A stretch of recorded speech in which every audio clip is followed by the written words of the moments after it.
देश के 22 राज्यों में एसआईआर की प्रक्रिया शुरू हो चुकी है, जो कि कुछ राज्य ऐसे भी हैं जहां 1 जुलाई के बाद एसआईआर शुरू होने वाले हैं। एसआईआर को लेकर अब तक आपने जो भी खबरें देखी और लोगों से सुनी होगी, उसको लेकर आपके मन में ये तो डर बैठ चुका होगा कि कहीं हमारा नाम भी वोटर लिस्ट से डिलीट न कर दिया जाए। और ऐसा हो भी सकता है, क्योंकि जब बीएलओ आपके घर आएंगे और आपके पास वो सब कागजात नहीं मौजूद होंगे जो इन्यूमरेशन फॉर्म में जरूरी है, तो पहले आपको एक नोटिस जारी किया जाएगा, फिर बाद में मतदाता सूची से आपका नाम काट दिया जाएगा। ऐसे में ये जानना आपके लिए बेहद जरूरी हो जाता है कि वो कौन कौन से कागजात हैं जो बीएलओ के घर पहुंचने से पहले ही आपको तैयार रखने हैं। एसआईआर के लिए आपको एक नहीं बल्कि पूरे 11 कागजात तैयार रखने हैं। लेकिन इन कागजातों को तैयार करने से पहले आप ये समझिए कि किन लोगों को कौन से दस्तावेज की जरूरत पड़ेगी।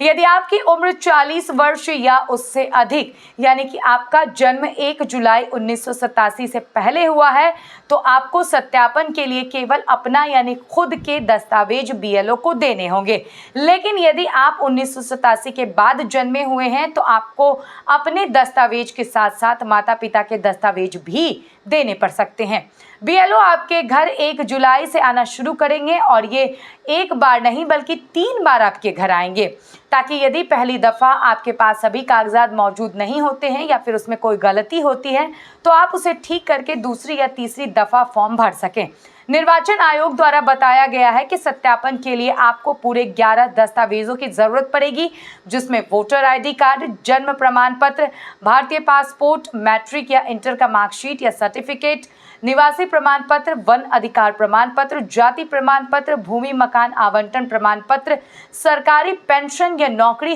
होने का प्रमाण पत्र और राष्ट्रीय नागरिक रजिस्टर प्रमाण पत्र। अब यदि आप समय पर अपने सभी कागजात तैयार रखते हैं, तो एक बार में ही आपके सत्यापन की प्रक्रिया पूरी हो जाएगी और मतदान के समय आपको किसी भी तरह की परेशानी नहीं उठानी पड़ेगी।